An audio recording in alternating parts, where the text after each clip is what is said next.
Gandang umaga guys. So ayan, ito yung kung nakikita nyo, ayan yung ating bagong pisa na Serama Bantam.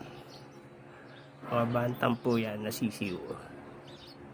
So ayan yung unang beses ko para na pagpapisa simula nung nakuha natin yung nanay niya na tsaka tatay. So ngayon pa lang ako mag-start na magparami niyan. So ayun yung napisa, 6 yan na itlog. Kaso yan, 3 pa lang napisa, may natira pa doon 3. Pero yung 2 na lang ay naabangan ko doon kasi yung isa kalog na.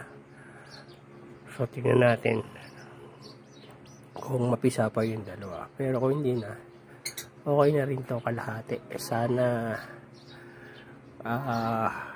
may tandang dyan na kahit isa, o mas maganda puro tandang sila para mas madali maibenta kaysa sa babae. So ayan, yan natin sila. Kaya may vitamins yung tubig nila. So dyan muna sila pagka umaga. Pag sa gabi dun sila sa mahiwagang maliit na kahon para hindi sila giginawin. Yung ginamit natin dati dun sa natin, yung kay Pepe na karton, pagka doon natin yan ilalagay guys sa gabi para hindi sila ginawin. So ayan na muna ang ating update dito sa ating mga bantam na chicken.